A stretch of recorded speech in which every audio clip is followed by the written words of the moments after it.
continuation from the Shabbat. I just started my camera for recording. And so to the YouTube family who will hear this later, shalom to you, la'ila tube to you, to the four corners of the YAHUAH'S. Wherever your feet touch the soil, I salute the elder Ak, Yehuda, and the younger Ak, Ephraim. I salute the stranger who has attached themselves to us, having come out of paganism, having thrown down their idols, having accepted the branch, Hanatsah, Yahushua HaMashiach, and through him being engrafted into the Bayith, the house of YAHUAH'S, whereby now you are privy to the same covenants and promise and inheritance that was given to YAHUAH'S and to YAHUAH'S alone. Shalom, shalom to you worldwide. La'ila tube to you worldwide, wherever your feet touch the soil. Ms. Parker, once again, this is a continuation from the Shabbat message, which was entitled, Many are called, but few are chosen. And this is a continuation of that message. Indeed, many are called, but few are chosen.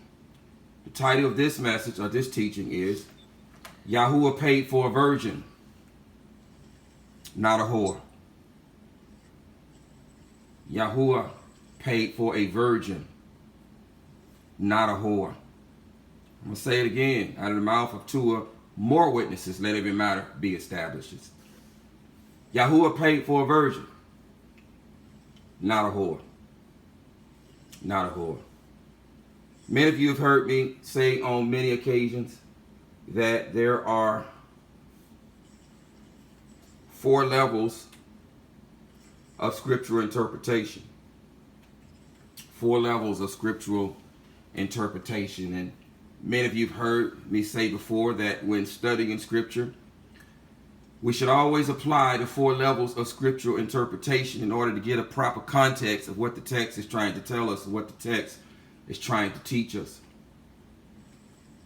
And so just for memory, so that we recollect what has been spoken before, these 4 levels are this. The first level is called the Peshat. It is the surface or direct meaning, the who, the what, the when, and the how, and the where.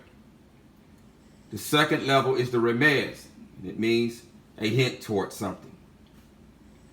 The third level is the Darash, and it means to inquire or to seek. What is this text asking of me? What is this text asking of me? And the fourth and final level is the Sud, pronounced like wood, but spelled S-U-D. And its meaning is the area that has to do with the mystery or the hidden thing. The mystery or the hidden thing. Taking these 4 levels of scriptural interpretation, turn Mashpaka to Yakaskal, Ezekiel, the 16th chapter. Yakaskal, Ezekiel, the 16th chapter.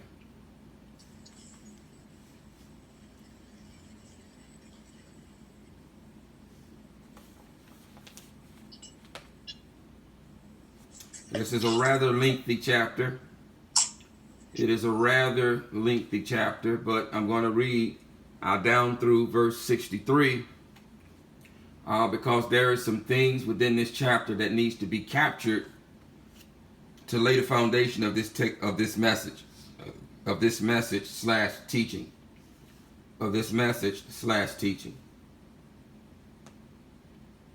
Yahuwah paid for a virgin, not a whore.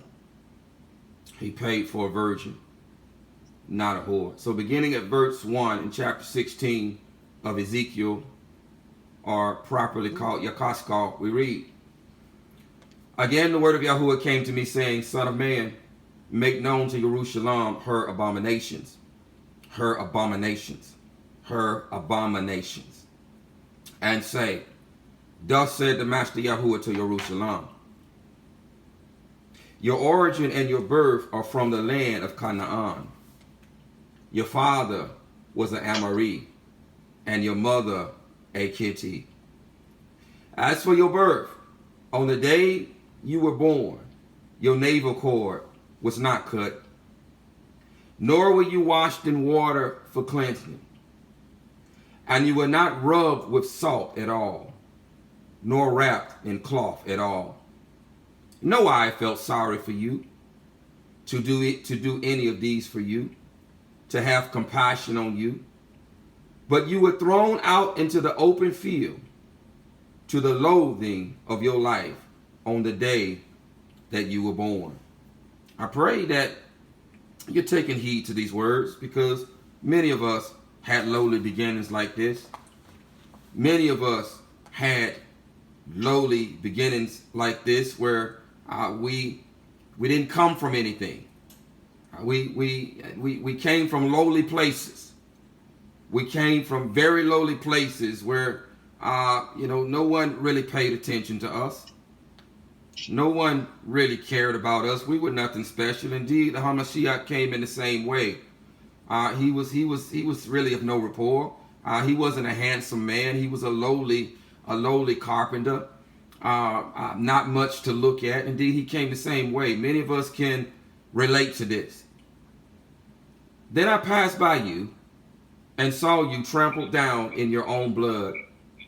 And I said to you in your blood, live, live, live. And I said to you in your blood, live, live. Indeed, when he breathes life into us, when he breathes kai, when he breathes his breath into us, he is saying to us, live. Reflect even now on where you came from, Mishpaka. None of us started out where we are now. All of us started in a different place until Abba breathed life in us and declared to us and spoke the words to us to live. To live. I have let you grow like a plant in the field, and you are grown and are great. And you came in the finest ornament. And you came in the finest ornaments. Breasts were formed. Your hair grew. And you were naked and bare. Again I passed by you and looked upon you, and saw that your time was the time of carnal love. Was the time of carnal love. And I spread my skirt over you, and covered your nakedness, and covered your shame. You see, this is what a husband does. Indeed, this is what we're talking about here. He paid for a virgin. He did not pay for a whore. But this is what a husband does. He covers shame. He covers nakedness. Indeed, love covers a multitude of crimes. A husband, this is his job, to cover his Aisha, to provide clothing, to provide food, and to provide marital rights. This is what a husband does. Indeed, this is what our husband does. And it reads here, and I spread my skirt over you and covered your nakedness.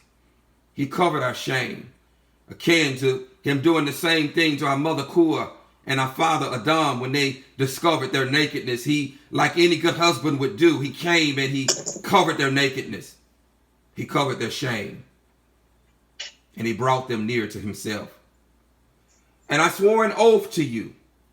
And I swore an oath to you. Here now, Yahuwah is entering into a covenant, into a marriage covenant with our ancestors. This very same everlasting covenant that he has entered into with us.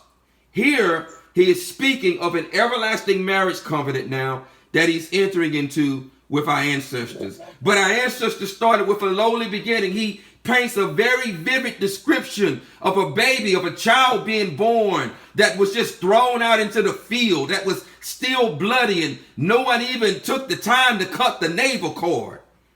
He came and he, with a tender heart and with tender hands, picked the baby up, washed the blood off the baby, cut the umbilical cord, rubbed salt. Salt cleanses, salt preserves, salt draws out the impurities in a person. Rub the salt of the covenant upon them. Rub the salt of the covenant upon them. Text says he went away and he came back again and saw that her breasts had started to form. And he began to see that the time of carnal love was time for carnal love. And in other words, it was time to become one flesh. Mute your mics, Ms. Parker. There's a lot of back feed. Somebody please mute your mic. Everyone mute your mic. So he came again and he looked upon her and discovered that the time of carnal love had come. She had formed breasts and the time of carnal love had come. In other words, it was time to enter into covenant agreement with his wife. It was time to marry his wife and to become one flesh with her. It was time to become one flesh and to enter into an everlasting marriage covenant with her. You see, there were 70 beings or 70 souls that went down to Mitzrayim. It started with one man. It started with one man, with Abraham, who was alone, whom he called out of his father's house and out of his countrymen, out of his own country into a land in which he would show him. It started with one man, but as it built up and breasts formed and the time for carnal love had come, he did what? He entered into a marriage covenant at Mount Sinai when his wife had become fully mature. And I spread my skirt over you and covered your nakedness. This is what a good husband does. And I swore an oath. He swore a marriage covenant to you and entered into a covenant with you. And you became mine, declares the Master Yahuwah. And I washed you in water, and I washed off your blood, and I anointed you with oil. And I dressed you in embroidered work and gave you sandals of leather. And indeed, I bring your attention to this. This is what a good Aish does. He covers his Aisha. He clothes her. He clothes her well. He feeds her. He gives her marital rights and he shelters her. It goes on to say, and I wrapped you in fine linen and covered you with silk. Oh, fine garments. Fine garments, only the best for his Aisha. And I adorned you with ornaments, and I put bracelets on your wrists and a chain on your neck. And I put a ring on your nose and earrings in your ears and a crown of adorning on your head. Thus you were adorned with gold and silver, and your dress was of fine linen and silk and embroidered cloth. You ate fine flour and honey and oil, and you were exceedingly beautiful and became fit for royalty. And your name went out among the nations because of your loveliness, for it was perfect by my splendor which I had put on you, declares the Master Yahuwah.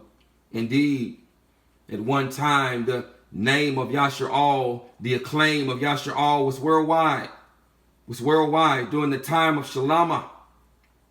Malaks or sovereigns came from all over the world to listen to his chachma. Indeed, he had made his wife great. His wife was great, and his wife was very beautiful, very well clothed, very well garnished.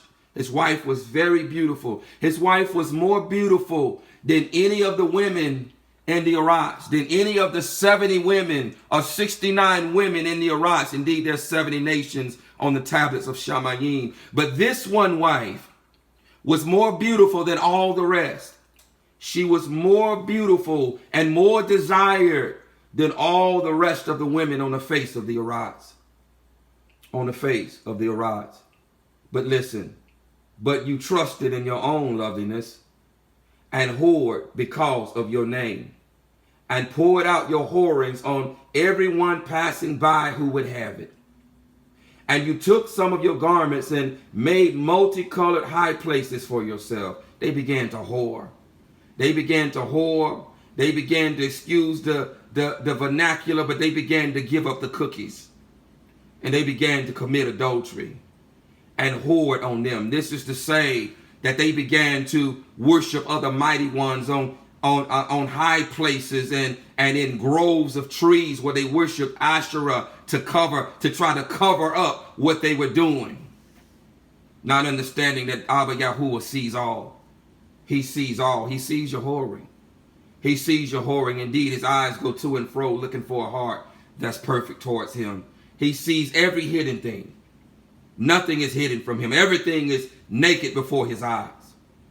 But it reads here, and you took some of your garments and made multicolored high places for yourself and hoard on them, which should not have come about, nor shall be. And you took your splendid adornments of my gold and my silver that I gave you, and made for yourself images of a male, and whored with them, and committed adultery with them. And you took your embroidered garments and covered them, and you set my oil and my incense before them. Indeed, whenever we disobey Torah, and when we disobey Torah, this is whoring against him. This is whoring against him. When you disobey your husband, when you disobey Torah, you are whoring against your husband.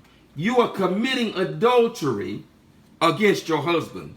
In the same way that our ancestors did. It doesn't have to come in the form of an Asherah pole. It doesn't have to come in the form of Baal or Malak.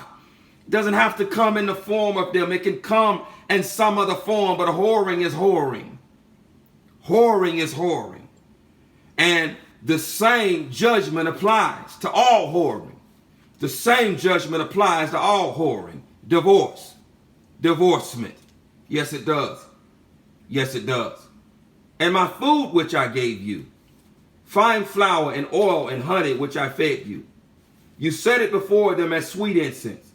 And so it was, declares the Master Yahuwah. And you took your sons and your daughters, whom you bore to me. Whom you bore to me. I pray that you understand. This is what covenant is. This is what this is all about. This is about marriage. This is about being married to our one husband. This is about marriage. This is what this is about. A covenant marriage. The children that we bear, they're not ours. We bore these children to him. These children are born to him. They're his children. He just loans them to us to raise them. This is about marriage. This is about marriage. And as such, we must what? We must obey the words of the covenant. We must obey our marriage vows, or else risk whoring and committing adultery against our husband, in which the judgment is divorce. In which the judgment is divorce. And you took your sons and your daughters, whom you bore to me, and these you slaughtered as food to them, as these other husbands, to these other mighty ones, to Asherah and Baal and Malak and the others. Were your whorings a small matter, that you have slain my children and gave them up to them by causing them to pass through the fire? And in all your abominations and whorings, you did not remember the days of your youth, when you were naked and bare, trampled down in your blood. Indeed, many don't remember what Yahuwah has done for them, the places where he has brought us from. When he delivers us from these places, it's very easy to forget what he has done for us. No different than our ancestors. You see, there's nothing new under the sun. There are many that are still whoring. There are many that are still whoring. You see, if a wife's heart is not wrapped up in the will of her husband, you see, when a wife, this is what it means to become one flesh. When an Aisha becomes one flesh with her husband, she gives up her own will in lieu of the will of her husband. His will becomes her will. Her heart then becomes intertwined with his. What's important to him becomes important to her. What fuels her? What fuels her is serving her Aisha. Is serving her Aisha. This is what fuels her. And if this is not what fuels you, you're whoring. You're whoring against your husband. You're whoring against him. You're whoring against him. And he sent me by to warn those who have ears to hear and eyes to see that you're whoring against him. In the message on the Shabbat, the case was made, unless you are willing to give up all, you can't be his taught one. Indeed. Unless you are willing to give up all, unless you are willing to give up your will, your life, and in lieu of his will and his life, then you can't be his wife. You see, this is what it means to be an Aisha. When you become one flesh, your will, your desires, or your husband's will, and his desires, his every beck and call is your desire. Is your desire. And if this isn't your desire, then you're whoring. You're not his wife. You're not his wife. This is not what he paid for. This is not what he paid for. He paid for an obedient Aisha who is one flesh with him, who bows down and who runs to his every beck and call, who has no will of her own. Her will is his will. This is what he paid for. He paid for a servant. He paid for a servant. And if you're not his servant, Aisha, you're not what he paid for. You're not what he paid for. Barak Yahuwah, let me get through these scriptures because there's a few precepts we need to go through. There's a few precepts we need to go through. Then it came to be after all your evil. Let me go back. Let's see. And in all your abominations and whorings, you did not remember the days of your youth, when you were naked and bare, trampled down in your blood. Then it came to be after all your evil, woe to you, declares the Master Yahuwah, that you also built an ark place. This is a symbol of Baal. Wherever you see these ark places, this is Baal worship. This is the worship of the host of Shamayim. That you also build an ark place for yourself, and made a high place in every street for yourself. Now his wife is whoring. She's going after other men. She's going after other husbands. You built your high places at the head of every way, and this is symbolic of disobeying her husband, of disobeying his instructions, of disobeying Torah, and made your loveliness to be low. You see, many still take this as a light matter. Instead of wrapping yourself up in obedience to your husband, it's still a light matter to you. It's still a light matter. And you're whoring in the same manner in which our ancestors whored. Yes, you are. Yes, you are. And you parted your feet. You can use your imagination to what he's saying here. And we're all adults here. And you parted your feet to everyone who passed by, and increased your whorings. And you whored with the sons of Mashraim. Oh, they worship the mighty ones of Mashraim as well. Your neighbors, and they worship the mighty ones of their neighbors as well. They laid with these mighty ones as well. Great of flesh. You can use your imagination what great of flesh mean. And you increased your whorings to provoke me. Indeed, it's about marriage. It's about marriage and being trustworthy in marriage and being a trustworthy wife to our husband. And see, I have stretched out my hand against you and withdrew what is lawfully yours. What is lawfully ours as an Aisha? What is lawfully ours here? Food, clothing, and marital rights. These are the three things in which a husband has to provide for his wife.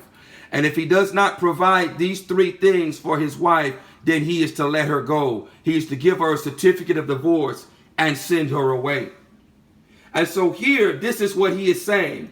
And withdrew what is lawfully yours, and gave you up to the desire of those who hate you. In other words, here, he divorced them. He divorced our ancestors. Because of what? Because of their whorings. Because of their disobedience to Torah. Because of their disobedience to Torah. The daughters of the Philistines, who are ashamed of your wicked way. And you whored with the sons of Ashur, without being satisfied. Without being satisfied. And you whored with them and still were not satisfied. And still were not satisfied. You whored with Malcolm, with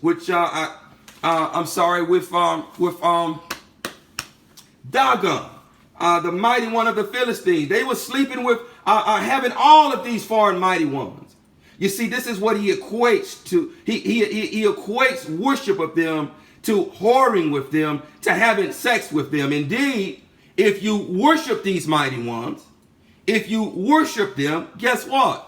They are going to come to enter you. And when they enter you, they marry you. They marry you. And then you whore against Yahuwah. Yes, you do. Yes, you do. When we worship him, what does he do? He comes and he gives us marital rights. He enters us. He enters us. You see, these are the marital rights that he gives to us. He gives us spiritual clothing. Yes, he does. He clothes us in his righteousness because we have none of our own. He gives us spiritual food. And then he gives us marital rights. When we worship before his feet, he comes and he enters us little by little, more and more and more. He enters us and imparts a little bit more of himself into us, a little bit more of his DNA into us as a man entering a woman and giving her a little bit more of his DNA little by little, so as that she begins to look like him and speak like him and act like him. You see, this is what happens when Yahuwah, our husband, comes to give us marital rights and implants a little bit more of his DNA into us little by little. Little by little.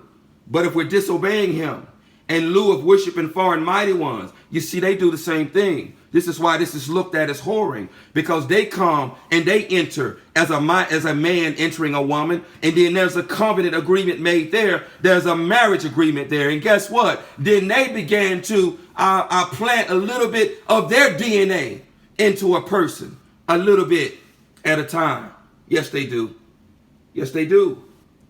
And you increased your whorings as far as the land of traders, Kasdimah, and even then you were not satisfied. How weak is your heart, declares the Master Yahuwah, seeing you do all this, the deeds of a shameless whore. You built your arched place at the head of every way, and built your high place in every street. Yet you were unlike a whore. You scorned the harlot's fee. You did it for free. They did it for free. And so are some of you. You're doing it for free. You're not even getting paid for it. You're doing it for free. You're worse than the harlot. You don't even want the harlot fee. You're doing it for free. Every time you disobey Torah, you disobey your husband, you're doing it for free. Because if you disobey the Torah, what does that mean? That means you're obeying Hashatan. That means you're obeying him. If you disobey Torah, you're disobeying Hashatan. And you're not even getting a harlot's fee. You're not even getting a harlot's fee for it. You built your arched place at the head of every way, and built your high place in every street. Yet you weren't like a whore. You scorned a harlot fee. The wife who commits adultery, who takes strangers instead of her husband. This is all about marriage. This is all about marriage. But many of you don't take this marriage seriously. You don't take it seriously. You don't see it as a marriage. You see it as some type of religious agreement. It's not a marriage covenant to you. You're not willing to come at his every beck and call and to serve him as an obedient Aisha, as an obedient wife. This is not serious to you. This is not serious to you. Indeed, he paid for a virgin. He did not pay for a whore. If he comes back and you're whoring, there's something that's going to happen. There's something that's going to happen. To all whores, they give gifts. But you gave gifts to all your lovers and bribed them to come to you from all around in your whorings. Thus you are different from other women in your whorings, because no one whores after you. And in your giving a harlot fee, and in you giving a harlot fee, while a harlot fee was not given to you. You're doing it for free. You're giving up the cookies for free. You're worshiping these foreign mighty ones for free. You're doing it for free. Not even getting a harlot's fee. Thus you are different. Therefore, O whore, hear the word of Yahuwah. Thus saith the Master Yahuwah, because your copper was poured out, and your nakedness uncovered in your whorings. Indeed, if you are whoring, then guess what? Your husband does not have to cover you anymore. Your husband does not have to cover your nakedness anymore. Your husband does not have to cover your shame. If we whore, then he does not have to cover us in his righteousness, which means now that we're back in our crookedness. We're back in our crime. We're back in our nakedness. If you don't want to obey Torah, If you want to obey Hashatan, then let him clothe you. Let him feed you. Let him give you your marital rights. I don't have to anymore because you won't obey me. So I don't have to clothe you. I don't have to feed you. I don't have to give you your marital rights. This is Torah. Yes, it is. Yes, it is.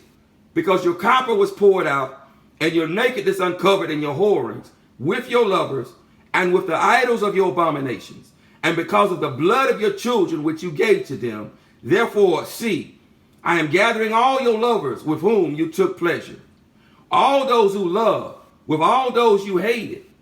And I shall gather them from all around against you, and shall uncover your nakedness to them, and they shall see all your nakedness. Oh, see, many think that this is still a joke, that this has already happened. Indeed, it's happened, but there's nothing new under the sun. A couple of weeks ago, Abba spoke to us about the fishermen and the hunters. You see, these are the hunters that are coming here. And these are the hunters that are coming again that are going to expose your nakedness. If you don't submit to the covenant, if you don't become an obedient wife, he's going to turn you over to the hunters and expose your nakedness. Yes, he is. Yes, he is. And I shall judge you with judgments of adulteries and shedders of blood.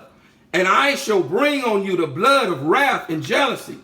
And I shall give you into their hand. And they shall throw your arch place down. And they shall break down your high places. And they shall strip you of your garments. And they shall take your splendid adornments. And leave you naked and bare. Indeed, a husband doesn't have to clothe someone who whores. And they shall bring up an assembly against you. And they shall stone you with stones. And thrust you through with their swords. And burn your houses with fire. And execute judgments on you before the eyes of many women. And I shall make you stop whoring, and no longer give harlot fees. So I shall bring my wrath to rest upon you, and my jealousy shall turn away from you.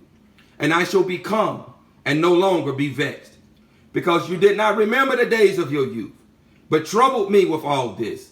So see, I shall also bring your way on your own head, declares the Master Yahuwah. And shall I do this thought for all your abominations? See, all who use proverbs shall use this proverb against you, like mother, like daughter. You are your mother's daughter, who despises her husband and her children. And you are the sister of your sisters, who despise their husbands and their children. Your mother was a Kittite, and your father an Amori. And your elder sister is Shamarun. He's talking, this whole time he's been talking to Yahudah. This whole time he's been talking to Yahudah. Now he switched and now he's talking about Shamarun. Oh, he's talking about the whole house of Yasha'al, which is his wife, which is his only bride. And your elder sister is Shamarun, she and her daughters, who is dwelling to the north of you. And your younger sister, who is dwelling to the south of you, is Sadum and her daughters. And have you not walked in their ways and did according to their abominations? But in all of your ways you soon became more corrupt than they. As I live, declares the Master Yahuwah, neither your sister Sadum nor her daughters have done as you and your daughters have done. See, this was the crookedness of your sister Sadum. She and her daughter had pride, sufficiency of bread, and unconcerned ease. And she did not help the poor and needy. And they were haughty and did abomination before me. And I took them away when I saw it. And Shamarun did not commit half of your crimes. And Shamarun did not commit half of your crimes. And my, Shamarun committed some whoredom. Ephraim, Yasha'al, committed some whoredom. But he is saying here that Shamarun did not commit half of your crimes, Yahudah. But you have increased your abominations more than they. And by all the abominations which you have done, you made your sisters seem righteous. You also, who pleaded for your sisters, bear your own shame, because the crimes which you committed were more abominable than theirs. They are more righteous than you. So be ashamed too, and bear your own shame, because you have made your sisters seem righteous, and I shall turn back their captivity, the captivity of Sodom and her daughters, and the captivity of Shamarum and her daughters, and the captivity of your captives with them, so that you bear your shame, and shall blush for all that you did when you comforted them. And your sisters, Sodom and her daughters, return to their former state, and Shamarum and her daughters return to their former state, and you and your daughters return to your former state. Was not your sister Sodom a byword in your mouth in the days of your pride, because your evil was exposed as the time of the reproach of the daughters of Aram and all who were around her, and of the daughters of the Philistines who are despising you everywhere? You shall bear your wickedness and your abominations, declares Yahuwah. For thus says the Master Yahuwah, I shall deal with you as you have done, and that you have despised the oath, the marriage covenant by breaking the covenant. But I shall remember my covenant with you in the days of your youth, and I shall establish an everlasting covenant with you, and I shall establish an everlasting covenant with you. We're going to talk about this everlasting covenant here shortly. And you shall remember your ways and be ashamed when you receive your older and your younger sisters. And I shall give them to you for daughters, though not by your own covenant. And I myself shall establish my covenant with you. And you shall know that I am Yahuwah, that you remember, so that you remember. And you shall be ashamed and never open your mouth anymore because of your shame, when I pardon you for all you have done, declares the Master Yahuwah. This was a very lengthy chapter, but it was necessary to lay the foundation of this message.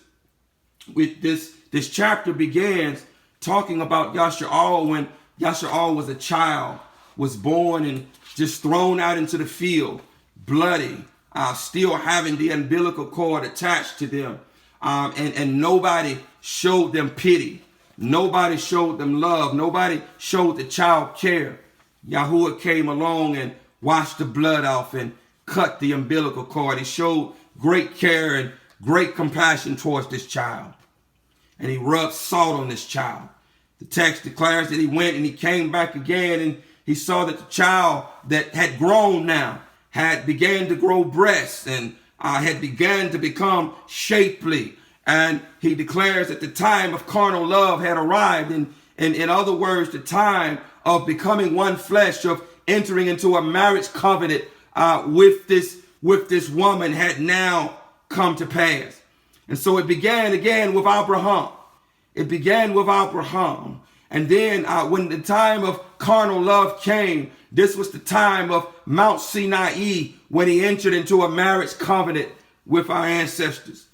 The text declares that his wife became beautiful. She was finely clothed. She became rich. She was finally adorned. She had the best food. She was the envy of all the other women of the Arats, all the other 69 women of the Arats. She was the envy of them. All the other nations envied her. They envied her. Then she became full of her beauty. She became full of herself, and she became prideful, and she began to whore, and she began to disobey her husband. She began to transgress his Torah, and she began to whore. The text declares that he then took away his covering. He uncovered her nakedness and gave her up to the nations. Indeed, he gave her a certificate of divorce. And in the case of Yahudah, he sent her away. He put her away. He did not divorce Yahudah, but he did put her away. But in the case of Yasha'al, he gave her a certificate of divorce. And he sent both Yahudah and Ephraim away from him and sent them amongst the nations where they were to worship the very mighty ones that they had been whoring with, where they were to worship wood and stone and gold and silver. And he gave them up to the worship of these false things that were not mighty ones, because his wife transgressed Torah, because his wife transgressed Torah in lieu of obeying the words from the mouth of her husband. But it goes on to say in the text that he was going to renew that marriage covenant with her. After she had been punished, that he was going to renew that marriage covenant with her at the appointed time, because he loves his wife. He loves his wife. And so he declared that even though you have whored against me, even though you have discarded what I have done for you, you have discarded and you have forgotten what I did for you as a baby, and what I did for you when you became a young woman, and when I brought you into a marriage covenant with me, and I clothed you with fine clothing, I gave you the finest food, and I gave you shelter, and I gave you country, I gave you marital rights. You had my root that dwelled within the assembly. My very presence dwelled among you, but you forgot all these things. In lieu of spreading your legs for other husbands, and I had to divorce you, and I had to send you away. But I still love you. I still love you. And after I have punished you, I'm going to bring you to myself again. This was his promise. This was his promise. And so now, as we read in Jeremiah, the 3rd chapter, Jeremiah, the 3rd chapter,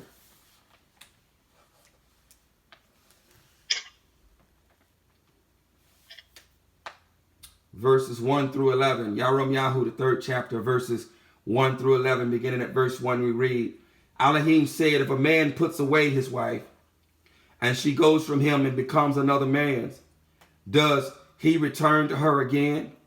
Would not that land be made greatly unclean? But you have committed whoring with many lovers. Indeed, we just read this in Yahuah's, the 16th chapter. But you have committed whoring, you have committed adultery with many lovers. And would you return to me, declares Yahuwah? Lift up your eyes to the bare heights and see. Where have you not lain with men? Where have you not committed adultery? Where have you not transgressed my Torah? Besides the ways you have sat for them like an Arabian in the wilderness, and you made the land unclean with your whorings and your evil.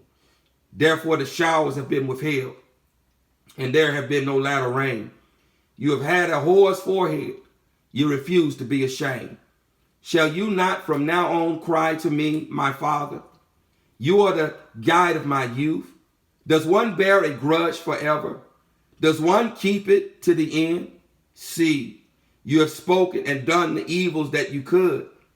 And Yahuwah said to me in the days of Yashayahu, the sovereign, have you seen what backsliding Yasharal has done, what backsliding Ephraim has done? She has gone up on every high mountain and under every green tree, and there committed whorings, there committed adultery. And after she had done all these, I said, return to me. But she did not return. And her treacherous sister Yahudah saw it. And I saw that for all the causes for which backsliding Yasharal had committed adultery, I had put her away. I had put her away. The Abarit word here is shalak. You see, it is a two-step process. The divorce process is a two-step process that must be carried out in accordance with Torah. And let me start here. And I saw that for all the causes in which backsliding Yasharal committed adultery, I put her away, which means to send her away. He shalak. He sent her away and given her a certificate of divorce. Kari tu. Shalak and Kari tu. It is a two-step process. She is to be giving a certificate of divorce, and she is to be sent away or put away. Shalak. So he gave Ephraim here a certificate of divorce. He gave her a certificate of divorce and sent her away from the land of Yasharal in the year 722 BCE. And he sent her amongst the nations. He divorced Ephraim. He divorced Ephraim, the northern 10 tribes, and sent her amongst the nations because of whorings, because of adultery, because of disobedience to Torah, where Ephraim, where the northern 10 tribes remain to this day. Listen, yet her treacherous sister Yahudah did not fear, but went and committed whorings too, but went and committed adultery too. And it came to be through her frivolous whoring, through her frivolous adultery, that she defiled the land and committed adultery with stones and wood. And yet for all this, her treacherous sister Yahudah has not turned to me with all her heart. Indeed, this is the purpose of this teaching, of this message. Many of you, some of you, and some of you who are listening via YouTube, he doesn't have your whole heart. You're not worshiping him with your whole heart. Indeed, this was the message on the Shabbat. Many are called, but few are chosen. It has to do with the heart. It's a matter of the heart. It's a matter of a circumcised heart. He don't have your heart. He wants the heart of his bride. He wants the heart of his wife. Because if he has the heart of his wife, then his wife is going to be obedient to him and answer to his every beck and call. And answer his every beck and call. And will obey the words from his mouth, will obey his Torah. And yet for all this, her treacherous sister Yahudah has not turned to me with all her heart, but falsely declares Yahuwah. Indeed, many, some who are listening on this Zoom call, and some who are listening, who are going to listen via YouTube later, you swear falsely. You call upon the name of Yahuwah falsely. You worship him but with your lips, but your heart is far from him. You're whoring. You're not an obedient Aisha. You're not a trustworthy Aisha. Because you're not answering to his every beck and call. You still think it's a game. You don't understand what it is to be married. That's why you're not married. That's why you're not ready to submit in the physical to an Aish. And this is why you're not ready in the physical to cover an Aisha. Because you don't know how to submit to him. You won't give him your whole heart. So how are you going to cover an Aisha or to submit to an Aish, which is supposed to be a visible, living, tangible example of a relationship with him? How are you going to properly do this when you won't submit to him? You can't. You can't. It starts with him. It starts with a relationship with him, with properly submitting to him, with properly obeying him as an obedient Aisha, both male and female, submitting to him as an obedient Aisha. Listen to what it says. And Yahuwah said to me, backsliding Yashar'al has shown herself more righteous than treacherous Yahudah. Backsliding Yashar'al has shown herself more righteous than treacherous Yahudah. Now, Yashar'al was given a certificate of divorce.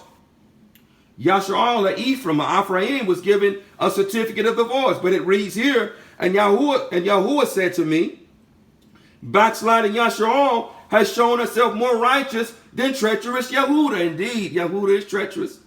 Yahudah is still treacherous. Yahudah is still stiff-necked and treacherous. Yes, they are. Yes, they are. Still stiff-necked and treacherous. Yes, they are. Many of you are Yahudah. Many of you are Yahudah. And you're still stiff-necked and treacherous to this day. You're still stiff-necked and treacherous to this day. He says here that backsliding Yashar'al had shown themselves more righteous than treacherous Yahudah. And he gave Yashar'al a certificate of divorce. Indeed, the only reason that he did not give treacherous Yahudah a certificate of divorce is because the Hamashiach had to come through the tribe of Yahudah. That's the only reason that he did not divorce treacherous Yahudah. But he did indeed put away Yahudah. He did send them away. He did shalach them. He sent them away from his presence. But he did not give them a certificate of divorce for the purposes and for the purpose only of the Hamashiach coming through the tribe, through the line of Yahudah. This is the only reason. This is the only reason. But he did put them away. So he put both Ephraim and Yahudah away because of disobedience to Torah. He sent his disobedient wife away because of transgression of Torah. Because indeed, he paid for a virgin. He did not pay for a whore. He sends whores away. He does not want a whore. He paid for a virgin. He does not want a whore. He wants an obedient virgin. He expects a virgin. He paid for a virgin. He expects a virgin. This is what he wants. This is what he wants. Deuteronomy 24. Deuteronomy 24. Deuteronomy 24. We're just going to read the precept of what we just read in Jeremiah, the 3rd chapter. We're just going to read the precept here.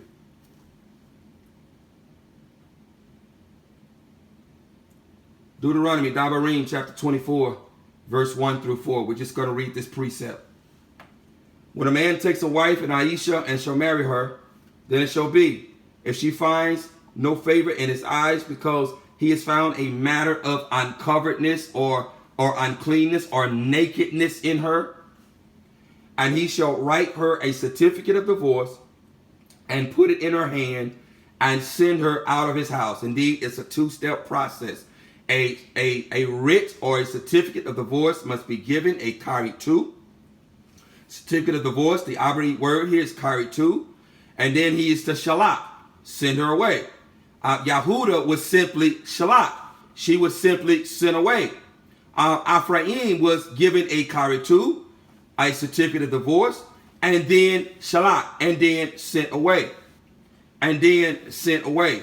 You see, when Yahusha is addressing the issue of marriage in the Ba'it Kadashah, and he says that any man who puts away his wife except for whoring, he's talking about the putting away. He's talking about shalak. He's not talking about divorce. He's talking about the putting away. There's a difference between putting away and divorce.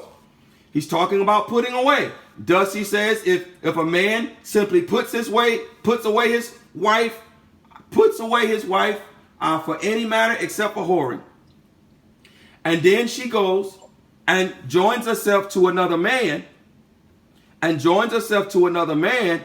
he causes her to commit adultery, and the man with her to commit adultery with her.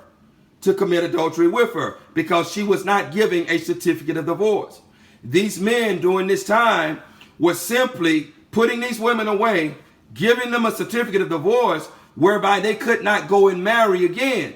You see, in accordance with Torah, in accordance with right ruling, in accordance with the judgment of Genesis 3:16, it is a man that is supposed to provide for a woman. You see, we live in a twisted society where there is a feminist and Aizabal root that is going amok. The women are saying, I don't need a man. I don't need a man to take care of me. You see, that is out of Yahuwah's order, because it is ordained since the judgment in Genesis 3:16, since the fall, that a man is to cover a woman. And so in the Ba'it Kadashah, these men were simply sending these women away and putting them away, whereby preventing them from getting another covering. And this is what Yahusha was addressing. They were wrong for putting these women away and not giving them a certificate of divorce.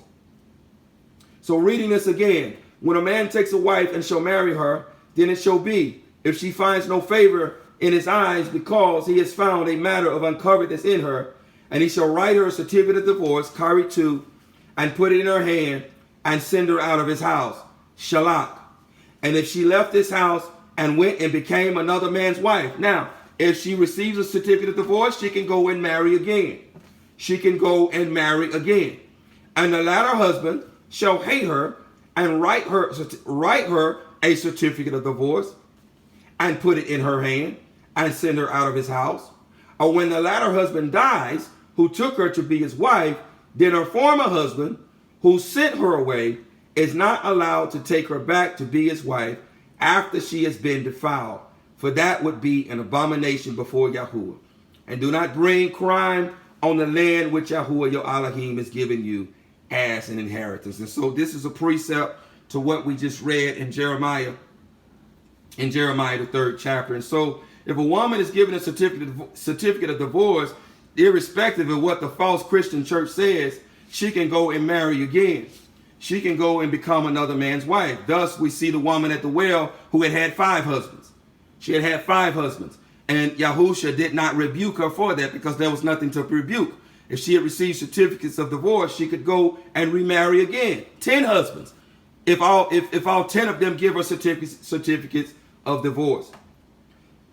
So that was the precept to Jeremiah chapter 3. Now let's look at another precept here in Romans chapter 7.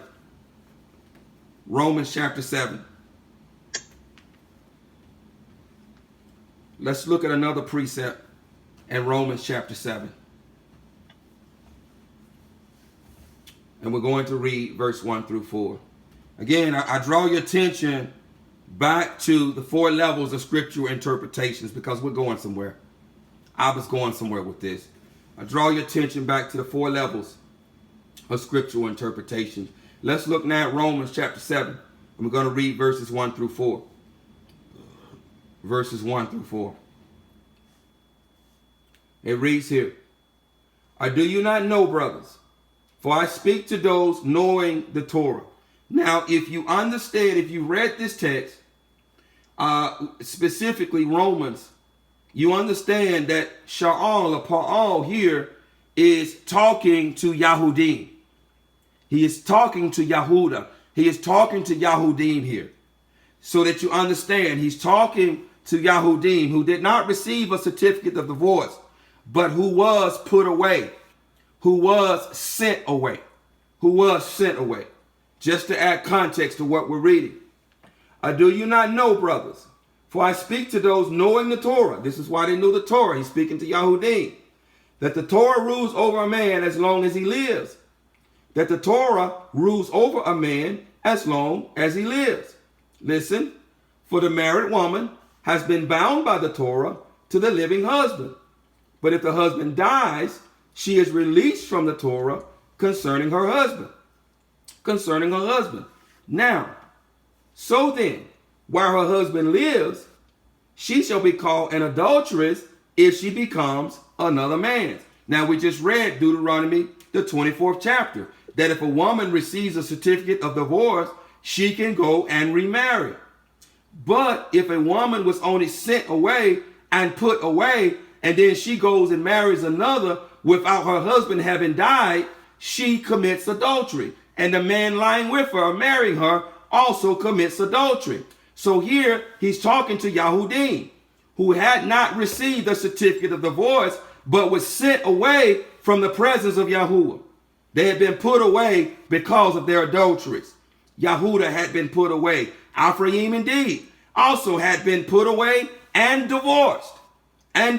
So Romans 7 also applies to them, but he's talking here to Yahudim.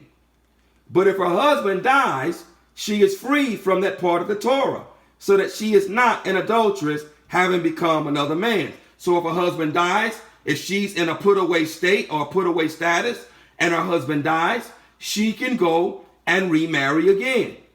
So my brothers, you also were put to death to the Torah through the body of the Mashiach, for you to become another's, the one who was raised from the dead, that we should bear fruit to Elohim. So we read in YAHUAH'S, the 16th chapter, and we read Jeremiah, the 3rd chapter, and we understand that both Yahudah and Ephraim had committed adultery.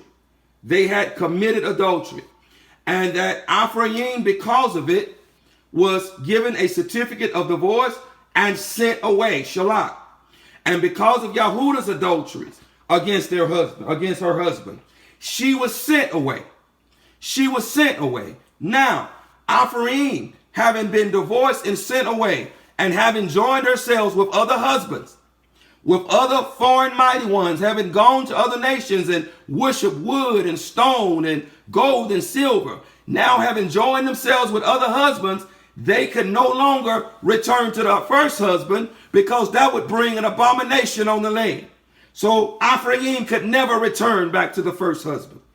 Yahudah, who was not divorced, but in a put away status, and had been put away, and who had also went and joined themselves to wood and stone, and joined themselves to other mighty ones, because they had committed adultery, they too could not return to the first husband. They could not return. So what does the husband do? What does the husband do? He comes down and he assumes flesh. He assumes flesh, and he bears the crookedness of his Aisha. Indeed, if you are a husband and you are not willing to die for your Aisha, then you're not truly her husband. You're not truly her husband. If you're not willing to die for her, to protect her, to give your life for her, then you're not truly her Aisha. You're not truly her Aisha. You see, I'm willing to die for my Aisha. I'm willing to give my life for my Aisha in protecting her. Yes, I am. Yes, I am. And unless you can say the same, unless you are willing to die for your Aisha, you're not truly an Aisha. You're not truly her husband. And so our Aisha came down and assumed flesh and bore the crookedness of his Aisha. He took the punishment for his Aisha, for his wife, so that his wife did not have to die. He died in the place of his wife. You see, this is what it means to truly cover your Aisha. This is what it truly means to cover her. You got to be willing to die for her. You got to be willing to give up your life for her. And this is what he did. And so he died. He bore the crookedness of his Aisha, of his one bride, Yasha'al, Ephraim, and Yehuda. He was buried. He was buried and he was resurrected. But when he was resurrected as a new man, as a renewed man. The old husband stayed buried, but a renewed husband resurrected. And so now Yehuda and Ephraim can now be rejoined in an everlasting marriage covenant to the husband in a renewed covenant and a renewed marriage to a renewed husband. To a renewed husband. Barak Yahuwah. But what he did when he came down and did this, Mishpaka, is that he betrothed us. He betrothed his wife to himself. Yes, he did. He betrothed us. We're going to talk a little bit about betrothing. He betrothed his Aisha to himself. Irrespective, now we just read Yakosko, the 16th chapter, and Jeremiah, the 3rd chapter, and we've read all the abominations and all the adulteries and all the adulteries and abominations that his wife did. But despite all of this, he came and he put on flesh and he died for his Aisha so he could rise as a renewed husband, so as to draw his Aisha back to him as a new and a renewed marriage covenant to a renewed husband. So now we need to look at the marriage process, what he did. We need to look real closely at the marriage process to see what he did. Indeed, he paid for a virgin. He is paid for a virgin. He is not paid for a whore. He is paid for a virgin. In this renewed covenant, this renewed everlasting covenant, he is paid for a virgin. He is not paid for a whore. So let's look at the betrothal process and what it means to be betrothed. What does it mean to be betrothed? Indeed, we are betrothed to him. He has purchased us. Indeed, he has purchased us. And now we are betrothed to him. We are betrothed to him. And so now let's take a look at what that means to be betrothed to our Aish, our husband. Let's look at what that means. If you have it, turn to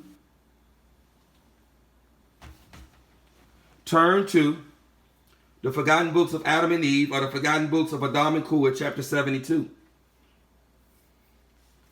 The Forgotten Books of Adam and Kua, chapter 72. If you have it.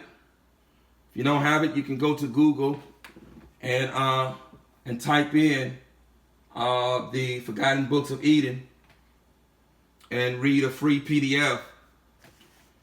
When you find it, turn to chapter 72.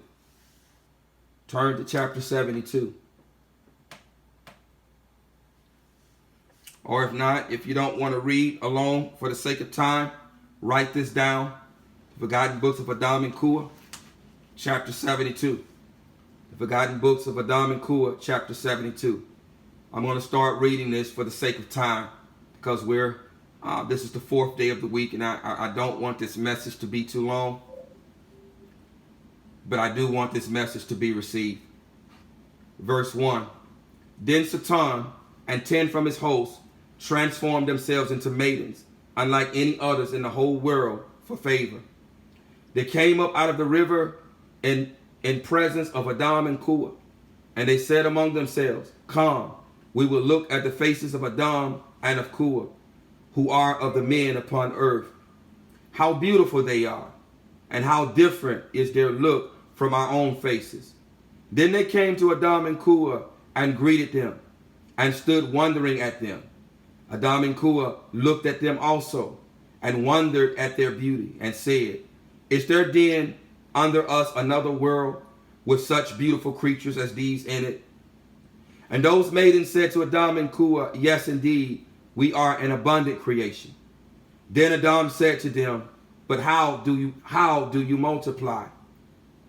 And they answered him, We have husbands who wedded us, and we bear them children, who grow up, and who in their turn wed and are wedded, and also bear children, and thus we increase.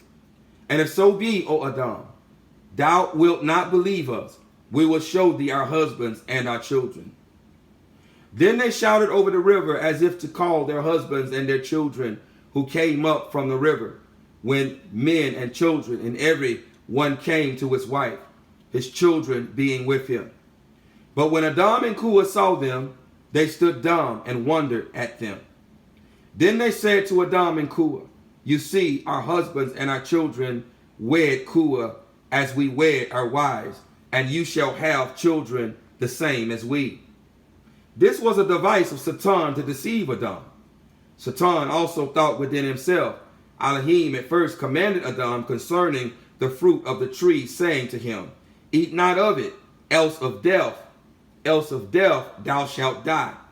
But Adam ate of it, and yet Elohim did not kill him. He only decreed upon him death, and plagues and trials until the day he shall come out of his body.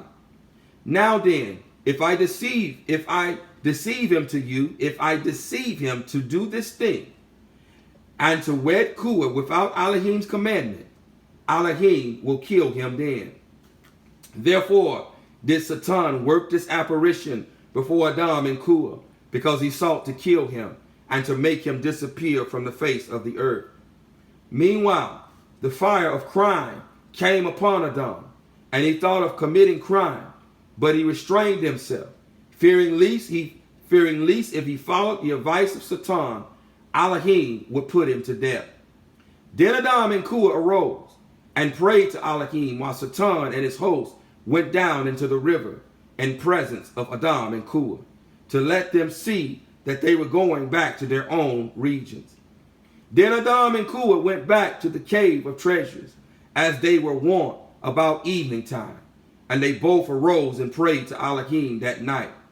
Adam remained standing in prayer, yet not knowing how to pray by reason of the thoughts of his heart regarding wedding Kua.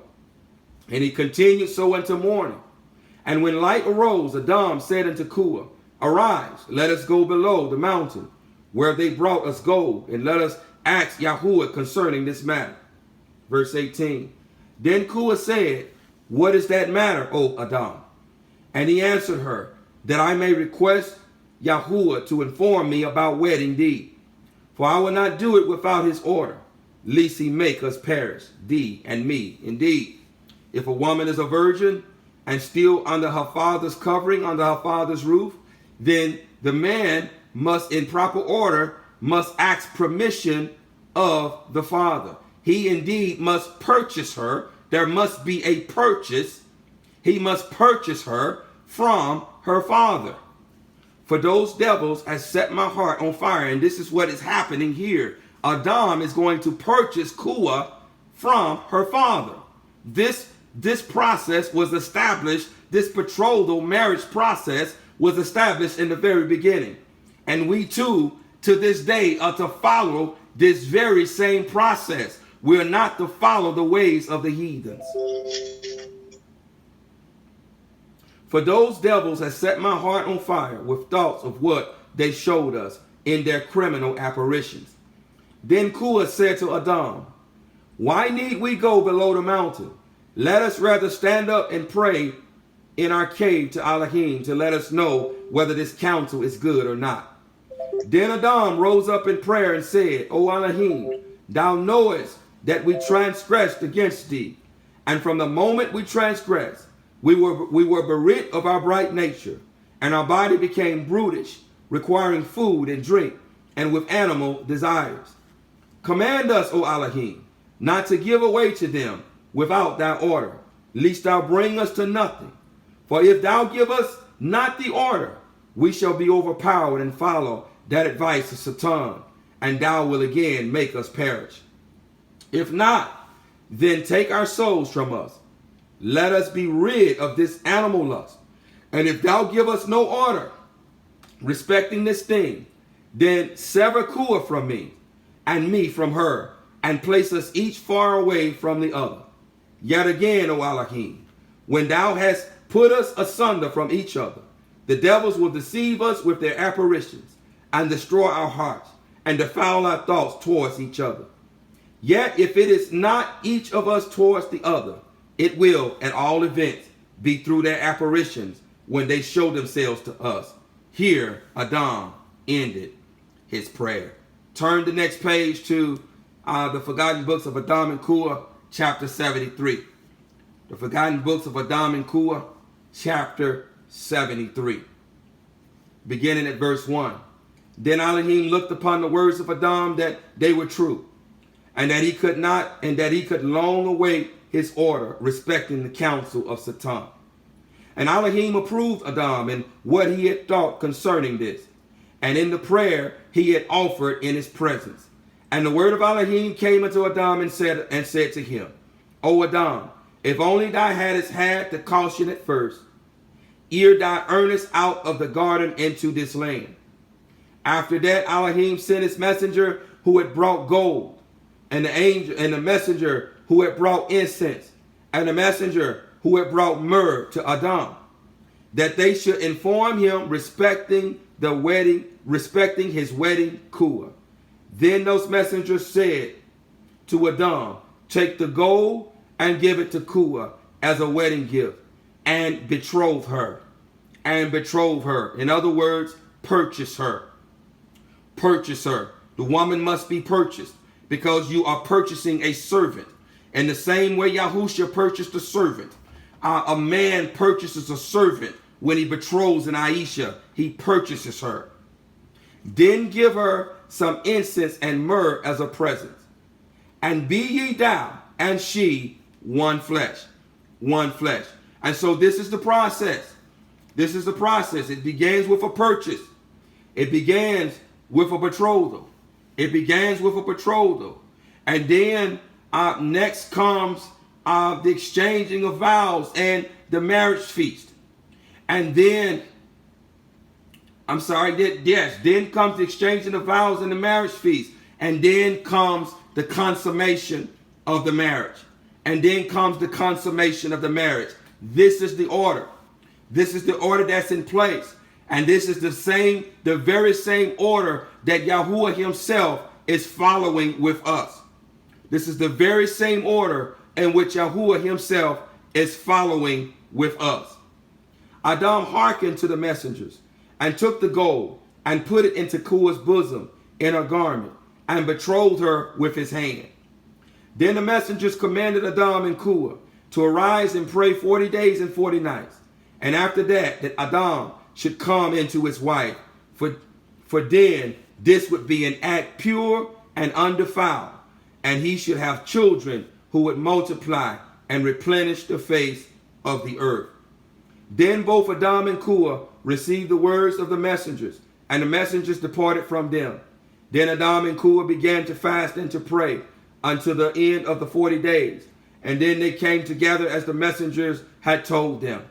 And from the time Adam left the garden until he wedded Kua were 223 days. That is 7 months and 13 days. Thus Satan's war with Adam was defeated. And so now this is the betrothal process. This is the betrothal process that has been established from eternity. Because this is the very same betrothal process that Yahuwah himself has used on us. This is the very same betrothal process that he has used on us. He has purchased us. We are betrothed to him. We are now betrothed to him. The only thing that has not happened is the wedding feast and the consummation of the marriage. is the wedding feast and the consummation of the marriage. Indeed, we have exchanged vows. We have exchanged vows. Every Shabbat, when we say every word that Yahuwah has spoken, we shall do. We've exchanged the vows because those 10 words are the words of these are the marriage vows. These are the marriage vows, the 10 words, the 10 dabarim. These are the marriage vows. Did you not know that? That you are exchanging marriage vows every time you say every word that Yahuwah has spoken, we shall do. And then when you turn and disobey them, you are committed whoredom. You are committing whoredom. And so the only thing that has not happened is the marriage feast and the consummation of the marriage. This is the only thing that hasn't happened in this process with Yahuwah. It's the marriage feast and the consummation of the marriage. Let's look at Barashif 24. And we're gonna read a precept to this betrothal process. Barashif 24. To read a precept to this. Because some people listening via YouTube may not accept the forgotten books of Adam and Kua, although it is scripture. It's scripture. It is. It is. But some people may not accept it. So out of the mouth of 2 or more witnesses, let every matter be established. So we're going to read another precept to cement this betrothal process. Barak Yahuwah. Barashif chapter 24. Barashif chapter 24. I'm going to read verses 1 through 67, another lengthy chapter. And Abraham was old, advanced in years. And Yahuwah had Baruch Abraham in every way. And Abraham said to the oldest servant of his house, who ruled over all that he had, please put your hand under my thigh, so that I make you swear by Yahuwah, the Elohim of the Shamayim and the Elohim of the Arats, that you do not take a wife and Aisha for my son from the daughters of the Canaani, among whom I dwell, but to go to my land and to my relatives, and take a wife for my son Ishkak. And the servant said to him, what if the woman refuses to follow me to the land? Do I then take your son back to the land from which you came? And Abraham said to him, beware lest you take my son back there. Yahuwah Elohim of the Shamayim, who took me from my father's house and from the land of my relatives, and who spoke to me and swore to me, saying, to your seed I give this land. He sends his messenger before you, and you shall take a wife for my son from there. And if the woman refuses to follow you, then you shall be released from this oath. Only do not take my son back there. Then the servant put his hand under the thigh of Abraham, his master, and swore to him concerning this matter. And the servant took 10 of his master's camels and left, for all his master's good gifts were in his hand. And he arose and went to Aram Naharaim, to the city of Nakor. And he made his camels kneel down outside the city by a fountain of water at evening time, the time when women go out to draw water. And he said, Yahuwah, Elohim of my master Abraham, please cause her to meet before me this day, and show loving commitment to my master Abraham. See, I am standing here by the fountain of water, and the daughters of the men of the city are coming out to draw water. Now let it be that the young woman to whom I say, please let down your jar to let me drink. And she says, drink and let me water your camels too. Let her be the one whom you have appointed for your servant Ishkak. And let me know by this that you have shown loving commitment to my master. And it came to be, before he had ended speaking, that Rebekah, who was born to Bethuel, son of Malchah, the wife of Nakor, Abraham's brother, came out with her jar on her shoulder. And the young woman was very good looking, a maiden, no man having known her. And she went down to the fountain, filled her jar, and came up. And the servant ran to meet her and said, please let me drink a little water from your jar. And she said, drink, my master. And she hurried and let her jar down to her husband, and let her jar down to her hand, and gave him a drink. And when she had finished giving him a drink, she said, let me draw water for your camels too, until they have finished drinking. And she hurried and emptied her jar into the trough, ran back to the fountain to draw water, and drew for all her camels. And watching her, the man remained silent in order to know whether Yahuwah had prospered his way or not. And it came to be, when the camels had finished drinking, that the man took a golden nose ring, weighing half a shekel, and 2 bracelets for her wrist, weighing 10 shekels of gold, and said, and we read this very same thing in YAHUAH'S, the 16th chapter. Indeed, it showed there where Yahuwah was betrothing his bride. When he gave her jewelry and costly garments, he was betrothing his bride. And said, whose daughter are you? Please inform me. Is there room in your father's house for us to spend the night? And she said to him, I am the daughter of Bethuel, Milcah's son, whom she bore to Nachor. And she said to him, we have both straw and fodder enough, and room to spend the night. And the man bowed down his head and worshipped Yahuwah. And he said, Baruch be Yahuwah, Elohim of my master Abraham, who has not forsaken his loving commitment and his truth toward my master. As for me, being on the way, Yahuwah led me to the house of my master's brothers. Then the young woman ran and informed those of her mother's house these matters. And Rebekah had a brother whose name was Laban. And Laban ran out to the man, to the fountain. And it came to be, when he saw the nose ring and the bracelets on his sister's wrist, and when he heard the words of his sister Rebekah, saying, thus the man spoke to me, that he went to the man and saw him standing by the camels and the fountain. And he said, come in, O Baruch of Yahuwah. Why do you stand outside? I myself have prepared the house and a place for the camels.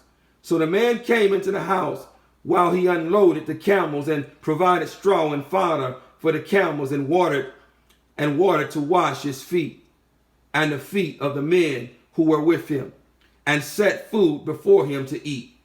But he said, let me not eat until I have spoken my word. And he said, speak on. And he said, I am Abraham's servant, and Yahuwah has baruched my master exceedingly, and he has become great. And he has given him flocks and herds and silver and gold, and male and female servants, and camel and donkeys. And Sarai, my master's wife, bore a son to my master when she was old. And she has given to him all, and he has given to him all that he has. And my master made me swear, saying, do not take a wife for my son from the daughters of the Canaanite, in whose land I dwell, but go to my father's house and to my relatives, and take a wife for my son. And I said to my master, what if the woman does not follow me? But he said to me, Yahuwah, before whom I walk, sends his messenger with you, and shall prosper your way. And you shall take a wife for my son from my relatives and from my father's house. Then, when you go to my relatives, you are to be released from this oath. And if they do not give her to you, then you are released from my oath. Then you are released from my oath. And this day I came to the fountain and said, Yahuwah Elohim of my master Abraham, please, if you are prospering the way in which I am going, see, I am standing by the fountain of water. And when the young woman comes out to draw water, and I say to her, please give me a little water from your jar to drink. And she says to me, drink and let me draw for your camels too. Let her be the woman whom Yahuwah has appointed for my master's son. I had not yet ended speaking in my heart. Then see, Rebekah was coming out with a jar on her shoulder. And she went down to the fountain and drew water. And I said to her, please let me drink. And she hurried and let her jar down from her shoulder and said, drink and let me water your camels too. So I drank, and she watered the camels too. And I asked her and said, whose daughter are you? And she said, the daughter of Bethuel, Nachor's son, whom Milcah bore to him. Then I put a nose ring on her nose and the bracelets on her wrist. And I bowed my head and worshiped Yahuwah and Baruch Yahuwah, Elohim of my master Abraham, who had led me in the true way to take the daughter of my master's brother for his son. And now, if you are going to show loving commitment and truth to my master, let me know. And if not, let me know, so that I turn to the right or to the left? And Laban answered Bethuel too, and said, the matter comes from Yahuwah. We are not able to speak to you either evil or good. See, Rebekah is before you. Rebekah is before you. And now they're giving him permission to purchase Rebekah. They're giving him permission to purchase Rebekah. Take her and go, and let her be your master's son's wife, as Yahuwah has spoken. And it came to be, when Abraham's servant heard their words, that he bowed himself towards the earth before Yahuwah. And the servant brought out ornaments of silver, and now he's betrothing. He's giving the betrothal price. And the servant brought out ornaments of silver and ornaments of gold and garments, and gave them to Rebekah. He also gave costly gifts to her brother and her mother. And he and the men who were with him ate and drank and spent the night. When they arose in the morning, he said, let me go to my master.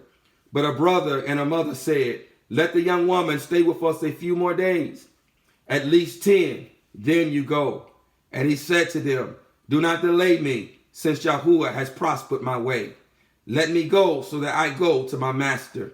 And they said, let us call the young woman and ask her. So they called Rebekah and said to her, are you going with this man? And she said, I shall go, if you will confess. And she said, I shall go. So they let Rebekah, their sister, and her nurse, and Abraham's servant and his man. So they let go Rebekah, their sister, and her nurse, and Abraham's servant and his men. And they Baruch Rebekah and said to her, let our sister become the mother of thousands of 10,000s, and let her seed possess the gates of those who hate them. And Rebekah and her young women arose, and they rode on the camels and followed the man. So the servant took Rebekah and left. And Ishak came from the way of Baal-Lachai, Rui, for he dwelt in the south. And Ishak went out to meditate in the field in the evening. And he lifted his eyes and looked and saw the camels coming. And Rebekah lifted her eyes. And when she saw Ishak, she dismounted from her camel. And she had said to the servant, who is this man walking in the field to meet us? And the servant said, it is my master. So she took a veil and covered herself. And the servant told Ishak all the matters he had done. And Ishak brought her into his mother Sarah's tent. And he took Rebekah. He became one flesh with Rebekah, and she became his wife. And he loved her. Thus Ishak was comforted after his mother's death. And so we see here that this process continued, that Rebekah was betrothed, she was purchased, and when she saw Ishak, now it does not say here in the text how long of a period of time elapsed from the time that Ishak and Rebekah laid eyes on each other. It doesn't say how much time elapsed until they became one flesh. So it is safe to say that there was indeed an exchanging of vows and a marriage feast, and then the consummation of the marriage. And so once again, we see here the process of betrothing and marriage. There must be a purchase, there must be a covenant agreement, there must be a marriage feast, and then there must be the consummation of the marriage. There must be consummation of the marriage. Indeed, I'm praying that you're understanding that these things are not so much about us. They're not so much about us, but they are a foreshadowing. They are a foreshadowing, and they are a foreshadowing of the marriage feast of the Lamb, and they are a foreshadowing of the consummation of our marriage with Yahuwah. These are foreshadowing. It's not so much about us. It's not so much about the flesh. It's not so much about the flesh. These things are being played out in real time to teach us how our marriage is to be with our husband. They're being played out real time. No different than the marriage feast. No different than the appointed times. This thing is being played out real time. It's not so much about Aish and Aisha being married to one another. That is a foreshadowing. That is an example of our marriage to Yahuwah, which is above all. Which is above all.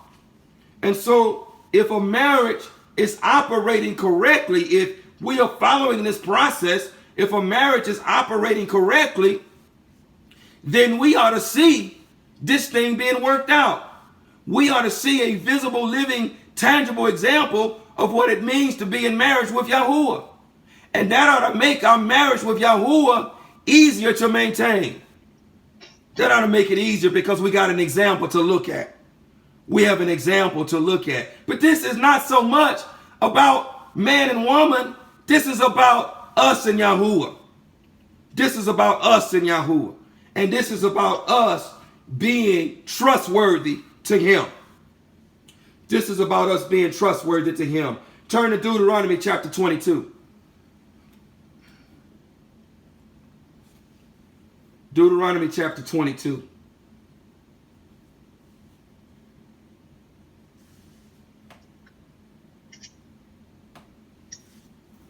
Deuteronomy chapter 22. I'm going to read verses 23 through 27. Beginning at verse 23. When a girl who is a maiden is engaged to a husband. Listen. When a girl who is a maiden is engaged, this means to be betrothed. Betrothed to a husband. Abba wants you to understand, once a husband betroths a wife, she becomes his wife.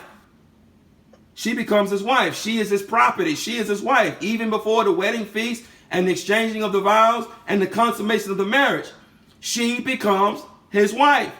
We are married to him now. We are married to him. He is our husband. He has betrothed us. He has purchased us. Listen here. When a girl who is a maiden, who is a virgin, who is an alma, is engaged to a husband, and a man finds her in the city and lies with her, then you shall bring them both out to the gate of that city and shall stone them to death with stones. The girl, because she did not cry out in the city, and the man, because he has humbled his neighbor's wife. His neighbor's wife. Even when after the betrothing, when we are betrothed, we are married. And so if we commit adultery, even before coming one flesh, this is a punishment that is punishable by death. That is punishable by death. Yes, it is. Yes, it is. Thus you shall purge the evil from your midst. But if a man finds the girl who is engaged in the field, and the man takes hold of her and lies with her, then only the man who lay with her shall die. But you shall do no matter to the girl. The girl has no crime worthy of death. For the matter is like a man who rises against his neighbor and murders him, a being, for he found her in the field, and she cried out.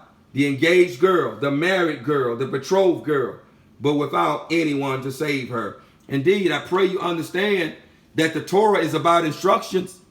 The Torah is about instruction. This is why you have to understand the 4 levels of scripture interpretation. All of these instructions are about us. All of these instructions are about us. You better understand this. You must understand this. All of these instructions are about us. You must understand the sud, what these instructions are pointing towards. Turn to Matthew chapter 1.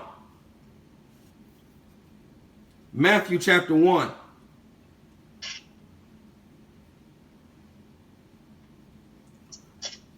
Matthew chapter 1, verse 18 and 19. Matthew chapter 1, verse 18 and 19. Beginning at verse 18. But the birth of Yahushua Mashiach was as follows. After his mother Maryam was engaged to Yahusuf, before they came together, she was found to be pregnant from the Kadush Ruach. And Yahusuf, her husband, being righteous. Let's go back up. But the birth of Yahushua Mashiach was as follows. After his mother Maryam was engaged to Yahusuf, betrothed to him, engaged, before they came together, before they became one flesh, before the marriage feast, before the exchanging of the vows, before the marriage feast, and before they became one flesh, she was found to be pregnant from the Kadush Ruach. And Yahusuf, her husband, indeed, If you're betrothed, she's your wife. If an Aisha is betrothed to a husband, he is her husband and she is his wife. Being righteous and not wishing to make a show of her, had in mind to put her away secretly, to send her away secretly. Turn to Deuteronomy, back to Deuteronomy 22nd chapter. Turn back to Deuteronomy, the 22nd chapter.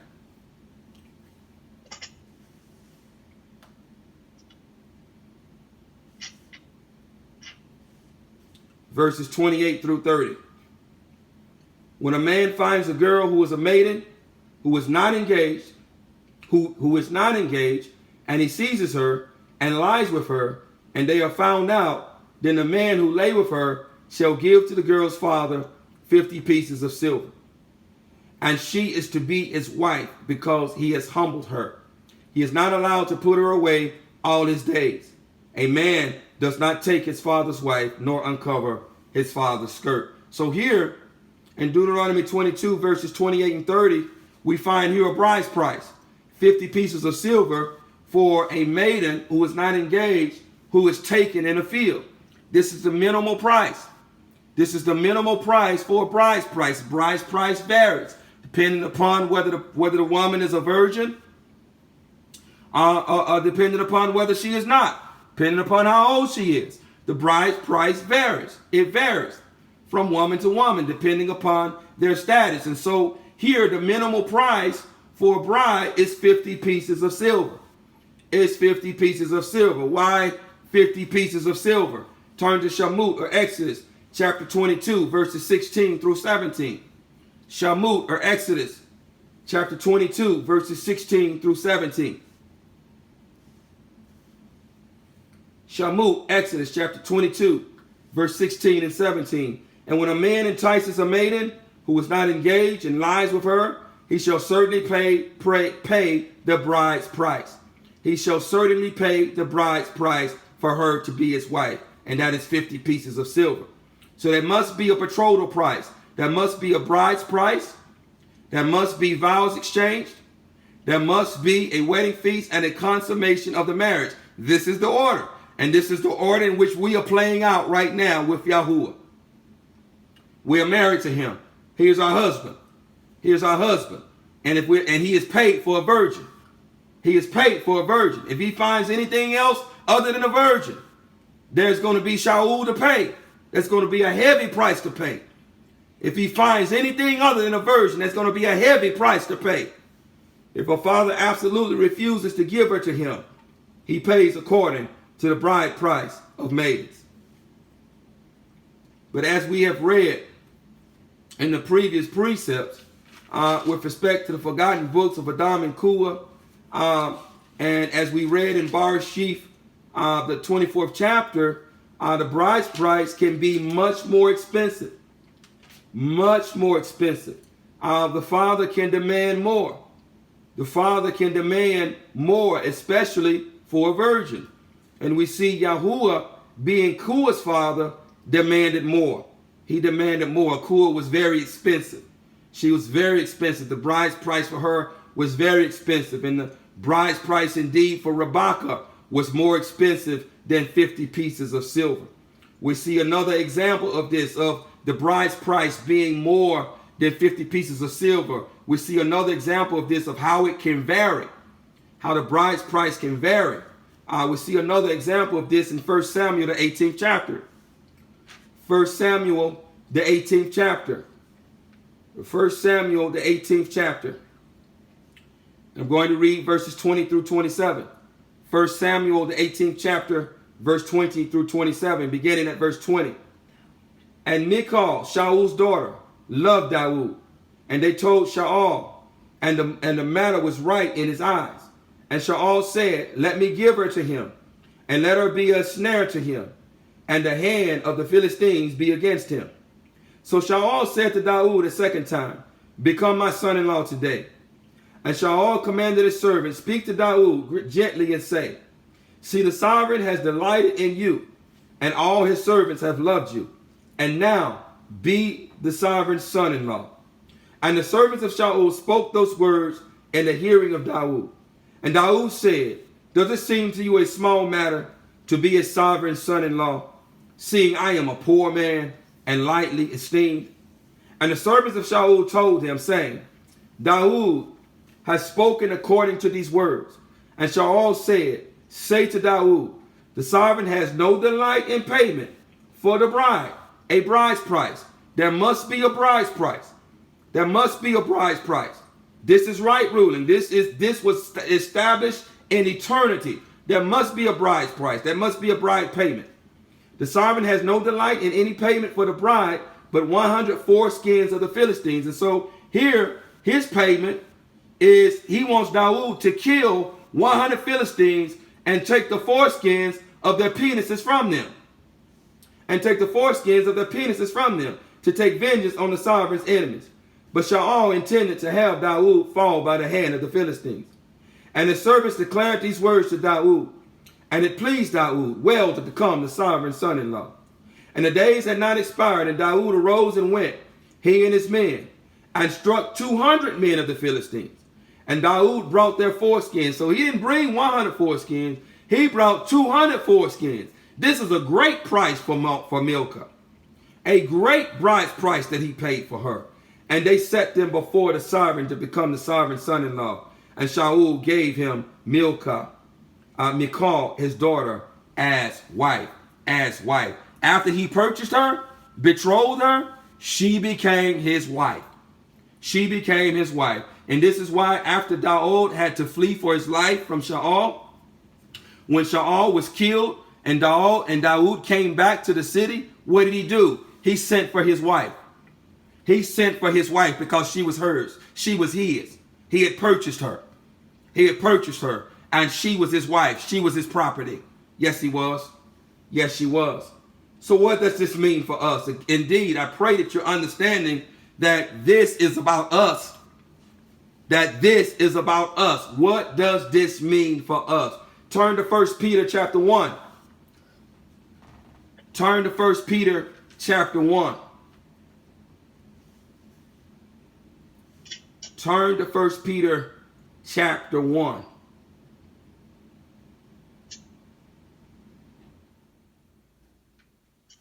We're going to read verse 13 through 25. 1 Peter chapter 1. Verse 13 through 25, beginning at verse 13. Therefore, having girded up the loins of your mind, being sober, set your expectation perfectly upon the favor that is to be brought to you at the revelation of Yahushua Mashiach. As obedient children, not conforming yourselves to the former lusts in your ignorance. Instead, as the one who called you is Kadush, so you also should become Kadush in all your behavior, Because it has been written, be Kadush, for I am Kadush.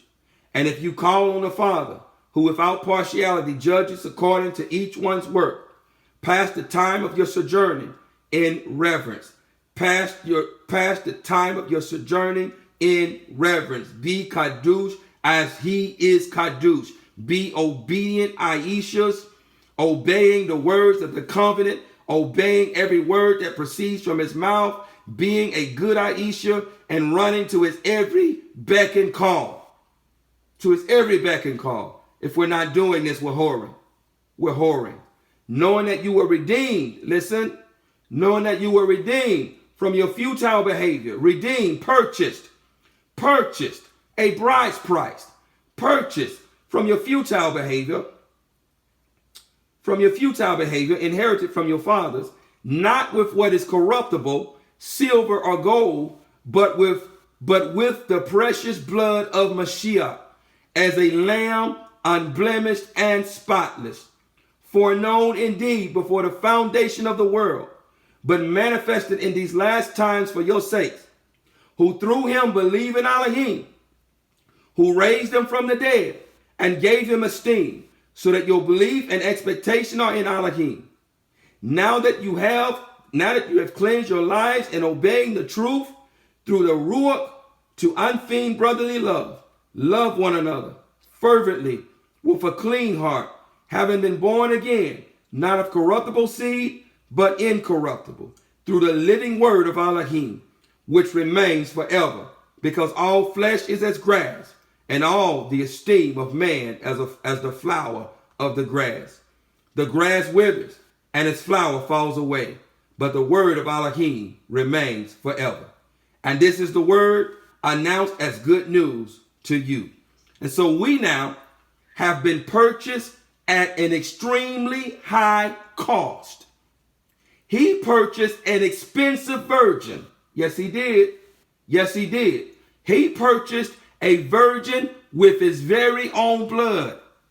With his very own blood. He didn't purchase a virgin with perishable things like silver and gold, but he has purchased a virgin with his very own blood, and a virgin is what he expects. Not one who is disobeying his Torah and obeying other mighty ones, who is giving up the cookies to other mighty ones. He expects a virgin. He paid a high cost for a virgin, and a virgin is what he expects. An expensive price has been paid for us. He has paid for a virgin. If we are found to be whores, after the renewing of the everlasting covenant with his very own blood, if we are found to be whores after renewing of this everlasting covenant, being purchased as virgins, we are going to be destroyed. We are going to be destroyed. As it is written in Deuteronomy, again, back to the 22nd chapter. Back to the 22nd chapter. And I'm going to read verse 13 through 21. Dabarim, Deuteronomy, the 22nd chapter, verse 13 through 21. When any man takes a wife, and shall go into her, and shall hate her, and shall make abusive charges against her, and bring an evil name on her, and say, I took this woman, and when I came to her, I did not find her a maiden, or an alma, or a virgin. Then the father and mother of the young woman shall take and bring out the proof of the girl's maidenhood to the elders of the city at the gate. And the girl's father shall say to the elders, I gave my daughter to this man as a wife, and he hates her. And see, she has made abusive charges, and see, he has made abusive charges against her, saying, I did not find your daughter a maiden. He takes the proof of her maidenhood. He takes the sheets that should have blood on it, because if she's a maiden, then that means that the hymen is still intact, and when the hymen is broken, she bleeds, and thus the covenant is consummated. The covenant is sealed, because blood always seals a covenant. And yet, and we are sealed by the blood of Yahushua HaMashiach. That's how this marriage is sealed, by the blood of Yahushua HaMashiach himself. And yet these are the proofs of my daughter's maidenhood. And they shall spread the garment before the elders of the city.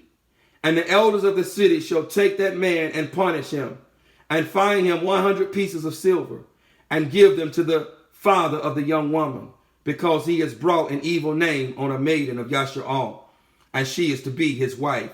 He is not allowed to put her away all his days. Listen, but if the matter is true, that the girl was not found a maiden, then they shall bring out the girl to the door of her father's house, and the men of her city shall stone her to death with stones, because she has done wickedness in Yashar'al, to whore in her father's house. Thus you shall purge the evil from your midst. If it is found out that our garments are not spotless, that our garments are not white, that our garments are defiled with the blood of our maidenhood, when it comes to the wedding feast, when it comes to the time when it sends its messengers out to remove all lawless ones, all practicing lawlessness, and all stumbling blocks out of the rights, when it comes that time, those whose garments are not spotless, who have the blood of their virginity on their garments, who have been giving up the cookies to other husbands, to other mighty ones, who have been disobedient to Torah, who have not been obeying every beck and call of their husband, they're going to be taken out and stoned and thrown into eternal darkness. Yes, they are. Yes, they are. He purchased us at an expensive price. He purchased a virgin, and he expects to see a virgin. And as such, we are his wife. Even now, we are his wife, and we are to obey his every beck and call. We are not to whore against him. He is to have our hearts. He is to have our hearts. Yahuwah paid for a virgin, not a whore. He paid a very expensive bride's price. A very expensive bride's price has been paid for us. And if you think this thing is a game, if you think that this is a game, your garments are already filthy. Your garments are already filthy. It is non-negotiable. He is our husband. He has purchased us. We are his property. We must obey his every beck and call. We must obey every word that proceeds from his mouth. We must obey the Torah, or else commit whoring against him. Or else commit whoring against him. And so as wives, we must be obedient to our husband. Disobedience is whoredom. It is adultery. Torah is our husband. Torah is our husband. As it is written, in the beginning was the Word, and the Word was with Elohim, and the Word was Elohim. He was in the beginning with Elohim. All came to be through him, and without him, not even one came to be that came to be. In him was life, and the life was the light of men, and the light shines in the darkness, and the darkness has not overcome it. There was a man sent from Elohim whose name was Yahuwah. This one came for a witness, to bear witness of the light, that all might believe through him. He was not that light, but that he might bear witness of that light. He was the true light, which enlightens every man coming into the world. He was in the world, and the world came to be through him, and the world did not know him. He came to his own, and his own did not receive him. But as many as received him, to them he gave the authority to become children of Elohim, to those believing in his name, who were born not of blood, nor of the desire of flesh, nor of the desire of man, but of Elohim. And the word became flesh, and pitched his tent among us, and we saw his esteem, the esteem of an only brought forth of a father, complete in favor and truth. Complete in favor and truth. That was Yahuwah in the first chapter, verse 1 through 14. And so Torah is our husband. Torah is our husband. Disobedience to Torah, disobedience to him, to our husband, is grounds for divorce. It is whoredom. It is whoredom.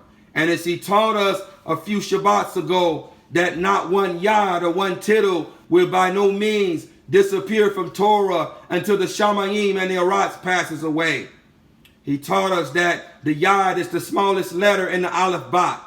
We understand that this is an Abarit idiom, that we are not to discard even the smallest, even the most insignificant part of Torah. That is whoredom. That is whoredom. And that is grounds for divorce. We are married to him, and we must obey our husband. We must obey Torah. He is our husband. Torah is our husband. We must obey every word that proceeds from our husband's mouth, whether verbal or written. Whether verbal or written. As we read here, we're getting ready to close this out. As we read here in 2 Corinthians, the 11th chapter, verse 1 and 2. 2 Corinthians, the 11th chapter, verse 1 and 2. 2 Corinthians, the 11th chapter, verse 1 and 2. I wish that you would bear with me in a little folly, but indeed you're bearing with me. For I am jealous for you with a jealousy according to Elohim. For I gave you in marriage to one husband. This is what this is about. This is what this is about. For I gave you in marriage to one husband, to present you as an innocent maiden, as an innocent virgin to Mashiach. To present you as an innocent maiden to Mashiach. Indeed, like Shaul, it is my desire, as the Ruach leads me, to present you as pure virgins to our master. Yahusha paid a price for a maiden, for a virgin. He expects a virgin.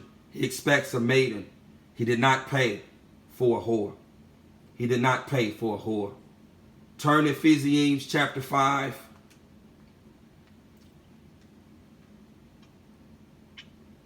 Actually, no, just write that down. Write that down. That's another precept. Ephesians chapter 5, verse 22 through 23. That's the mystery of marriage. It's all about marriage. I pray you understand that it's all about marriage. It's all about marriage. Actually, I am going to read that precept. I don't want to skip any steps. I'm going to read it. Ephesians 5, verse 22 through 23. It's all about marriage. It's not about physical marriage. This physical marriage between us is merely an example. It's merely a foreshadowing. This is all about marriage. It's all about marriage, and it's all about being trustworthy to our husband. It's all about being found as a virgin, a maiden, when he comes to get us for the marriage feast and the consummation of the marriage. He paid for a virgin, a high price for a virgin. He did not pray for a whore, one who disobeys Torah. Wives, subject yourselves to your own husbands. This is about being subjected to him. This is what this is about. As to the master, because the husband is head of the wife, as also the Mashiach is head of the assembly. And he is savior of the body.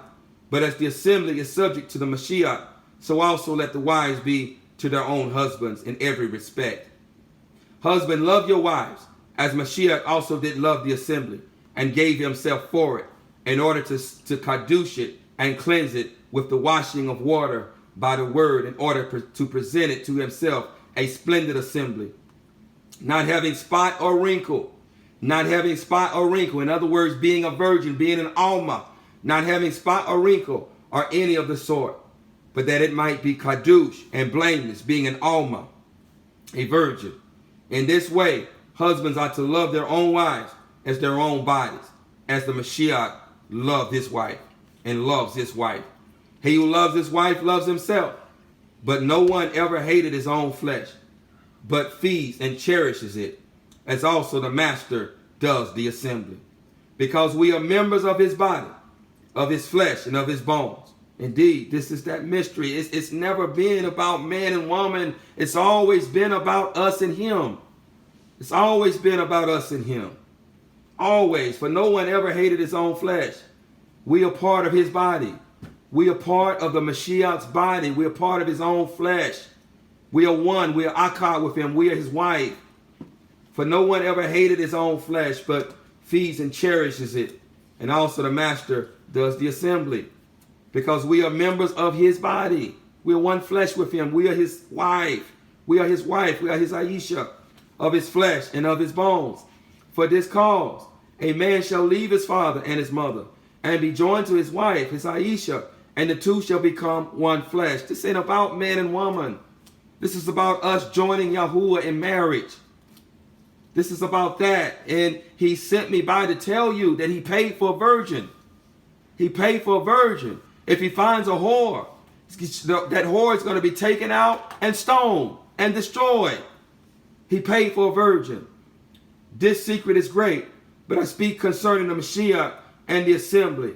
However, you too, everyone, let such one love his own wife as himself, and let the wife see that she reveres her husband. Reveres her husband. The two shall become one flesh. The two shall become one flesh. The two become one flesh when the husband enters the wife. Enters the wife, just as when the Ruach enters us. Just as when the Ruach enters us.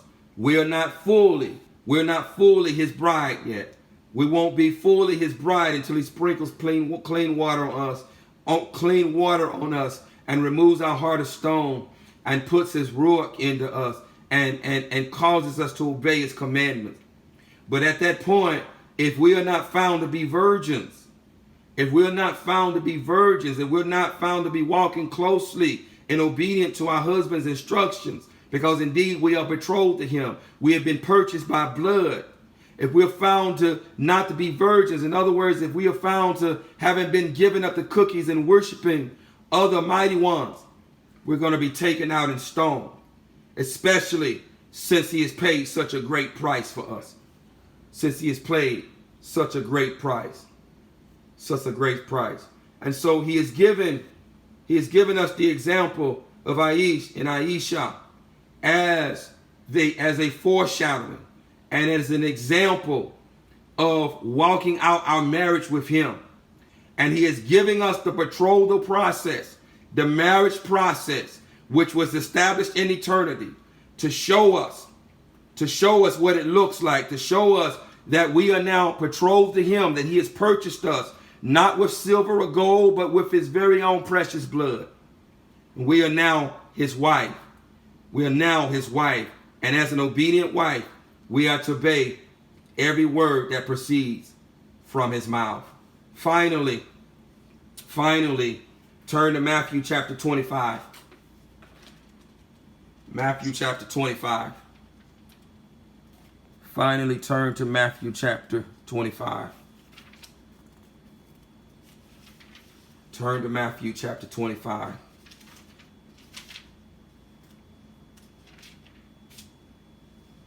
Then the reign of the Shamayim shall be compared to 10 maidens. Mishpaka, I pray you're getting this, that our marriage to Yahuwah must be cherished above all other things. All other things. It must be cherished even above our earthly marriages. Nothing can come into place or supersede our marriage to Yahuwah. We must be obedient wives to him, and we must obey his every beck and call. If we do not, we're whoring against him. We're whoring, and he has paid a very expensive price for us. A very expensive price for us. A very expensive one. Not of silver and gold, but with his very own suffering. With his suffering and with his blood. Do you understand that all the blood was drained from his body? That he suffered. He suffered for us. And all of his blood, I mean all of his blood, the blood that purchased us. The blood that purchased us. All of it was drained from his body. Well, you say, how did you know, messenger, that all the blood was drained from his body? I know because of Torah. You see, he came as an offering. He came as a crime offering. And what does the Torah tell us? To pour out all the blood on the ground and then to cover it up. So he purchased us with not some of his blood, but with all of his blood. With all of his blood. He has paid a very expensive price for a virgin. He didn't buy a whore. He purchased a virgin. And so we now must obey his every beck and call as obedient Aishas, or else risk being whores and risk being taken outside of our Father's house and being stoned to death and being thrown into everlasting punishment. He paid for a virgin. He did not pay for a whore.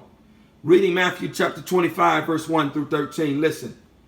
Then the reign of the Shamayim shall be compared to 10 maidens. Indeed, it's all about maidenhood. It's all about being an alma. It's all about being a virgin. This is what he paid for. Yes, it is. Yes, it is. Then the reign of the Shamayim shall be compared to 10 maidens who took their lamps and went out to meet the bridegroom. And 5 of them were Kakam and 5 foolish. Those who were foolish, having taken their lamps, having taken the Torah, because indeed thy word is a lamp unto my feet and a light unto my path. Those who were foolish, having taken their lamps, having taken the Torah, took no oil with them. They did not take the Ruach with them. They did not accept the betrothal. They rejected the indwelling of the Ruach HaKadosh. We spoke about this on the Shabbat. They rejected the Ruach HaKadosh. They rejected the oil who does what? Who fuels the light of the lamp, who fuels the light of Torah, who gives us a love for Torah and a willingness to obey it, to obey our husband, to obey his every beck and call. If you continue to reject the Ruach, not only are you not in a covenant with him, but you are not obeying him. You are whoring, because one cannot obey the Torah outside of the indwelling of the Ruach HaKadosh. But the Kakam took oil in their containers. They took the Ruach HaKadosh with them, with their lamps, with the Torah. Now while the bridegroom took time, they all slumbered and slept. And at midnight a cry was heard, see, the bridegroom is coming. Go out to meet him. And so, in other words, what we have here now is 5 obedient virgins or maidens and 5 disobedient maidens. This is what this boils down to. You got 5 obedient ones who had lamps and who had oil for their lamps, who had oil to fuel the light of the Torah. And then you had 5 of them who were disobedient, who had the Torah, but who did not have the oil to fuel the light of the Torah, so they were not obedient to the Torah. They weren't obedient. So you had 5 obedient maidens, and then you had 5 who were whoring. This is what this boils down to. Then all these maidens rose up and trimmed their lamps, and the foolish said to the cockam, give us of your oil, because our lamps are going out. I'm not giving you any of the ruach that he's put in me. I'm not giving you any of it. He sent his servant by 4th day after 4th day and Shabbat after Shabbat, proclaiming and teaching. And if you still are not crying out for his ruach, your blood is not on my hand. Your blood is not on my hand. If you are not taking this serious, if your husband doesn't have your whole heart, after all the proclaiming and crying out, then your blood is not on my hand. Your blood is not on my head. It's on your own head. But the cockam answered, saying, no, indeed, there would not be enough for us and you. Instead, go to those who sell and buy for yourselves. We've got to get rid of everything that defiles us.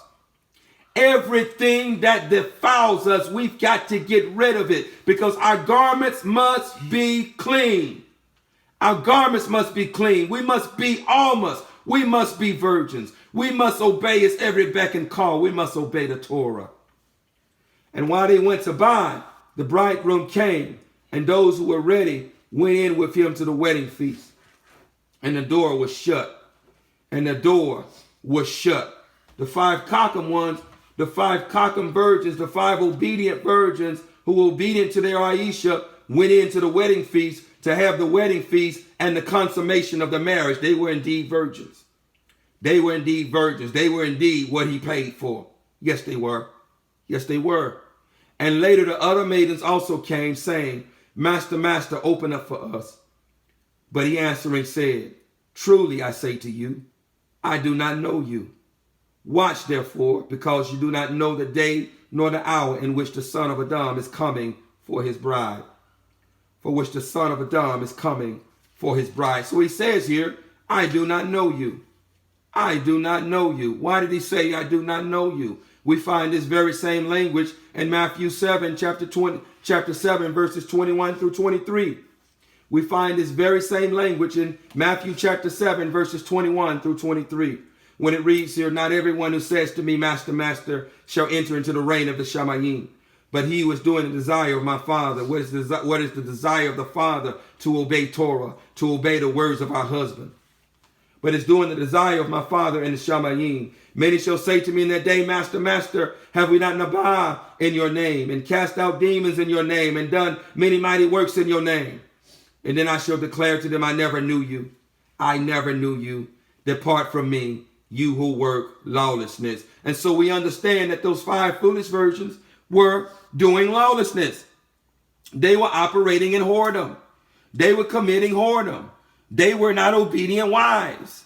They were not obedient wives. They were not virgins. And so they did not get in.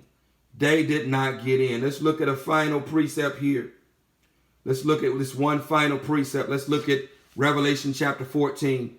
And I'm going to read verses 1 through 5. This final precept, Revelation chapter 14, verses 1 through 5. Revelation chapter 14, verses 1 through 5. Verses 1 through 5. And I looked and saw a lamb standing on Mount Zion, and with him 144,000, having his father's name written upon their foreheads. And I heard a voice out of the Shamayim like the voice of many waters, and like the voice of a loud thunder. And I heard the sound of harpists playing with their harps. And they sang a renewed song before the throne, and before the 4 living creatures, and the elders. And no one was able to learn that song except 144,000 who were redeemed from the earth, who were redeemed from the earth. These are the first fruits who were redeemed from the hour of trial that is coming to try the whole earth. Who were coming to try the whole earth. This is 144,000 who were redeemed from the earth from the hour of trial when the hunters come upon the earth. Let's continue reading about them. They are those who are not defiled with women. They were maidens, for they are maidens. They're not giving up the cookies. They are obeying the voice of their husband. Their hearts are intertwined with the heart of their husband. They're obeying every word that proceeds from his mouth. They're obeying his every beck and call. They are obeying his righteous Torah. They are those who are not defiled with women, for they are maidens. They are those following the Lamb wherever he leads them. Who is the Lamb? The Lamb is the living Torah. So they are those following the Torah, the living Torah, wherever it leads them, wherever he leads them on. These are those who are bowing down to their husbands every beck and call. Their husbands every beck and call. These are the ones that are going to be redeemed from the hour of trial that is going to try the whole earth. They are those following the Lamb wherever he leads them on, following the Torah wherever it leads them. They were redeemed from among men, being first fruits to Elohim and to the Lamb. And in their mouth was found no falsehood. You see, in their mouth was only spoken truth. In their mouth, they only spoke Torah. Indeed, to the Torah and the testimony. If they speak not according to this word, there is no light or truth in them. They are speaking no falsehood, irrespective of who likes it, irrespective of who don't like it, irrespective of how much the truth hurts. They speak no falsehood. They speak the truth and nothing but the truth and nothing but the Torah. And they follow the Torah. They follow the Lamb wherever he leads them. And in their mouth was found no falsehood, for they are blameless before the throne of Elohim. Indeed, Yahuwah paid for a virgin, and he expects a virgin, one who is completely submitted to him and obeys only his voice. We must place aside every weight that so easily besets us. For a committed wife, nothing supersedes her husband. For a committed wife, nothing supersedes her husband. And I'm not putting my Aisha on a pedestal, but I see that in her. I see it in her. I see it daily. I see it in her. For a committed wife, nothing supersedes her husband. She is in covenant with him and him with her. Their commitment to one another supersedes all others. They will die for one another as our husband died for us. This is where the rubber meets the road. Yahuwah is coming back for committed virgins. He is coming back for almas. He is coming back for what he paid for. He paid for a virgin. He did not pay for a whore. Nothing else will do. Nothing else will do. Nothing else will do. Nothing else will do. He paid for a virgin, and this is what he expects. This is serious. This is serious. This is not a game. This is not a game. If you're not willing to give up all, if you're not willing to give up all for your husband, that's what it means when you become one flesh with him. You give up yourself. You give up yourself. You give up your personal interest. You give up yourself for his interest. For his interest. There is nothing else that matters. There's nothing else that matters. You place it what his desires and his needs are what's important to you, are your priority. His desires and his needs are your priority, not your own. Not your own. And if this isn't who you are, then you're whoring. You're whoring. He paid for a virgin. He did not pray for a whore. Abba, I pray that this word went forth and it accomplished that which it was sent forth to do. I pray once again, Abba, I'm just a messenger. I'm just a messenger. I'm just a messenger. I can do nothing more. but be an obedient servant, but be an obedient messenger. But I pray that as you spoke through me, that this word went forth as a sword, and that it cut, and that it convicted, and that it exposed nakedness, and that this exposed nakedness will cause shame and cause them to run and bow before your feet, so that as a good husband, you would then clothe their nakedness, you would cover their nakedness and cover their crime and forgive their crime. I pray, Abba, that not a single word was thrown by the wayside, so that the devils can come down and sweep this word up immediately after it has been completed. I pray that not a single word is falling among stones or falling on stony ground, so that it sprouts up, but immediately after it sprouts up, the sun comes down and beats upon it.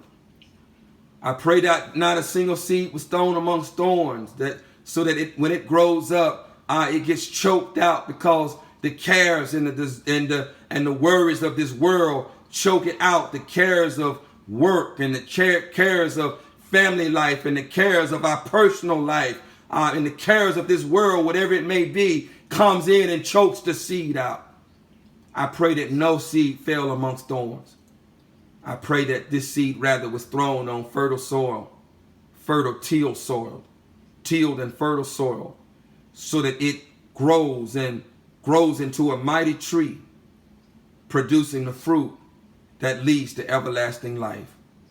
I pray that this prayer, and as well as this message, that not a single word returns void, but that it goes forth and accomplishes that which it has purposed to do. And the Basham of Yahushua HaMashiach, so be it, so be it, so be it.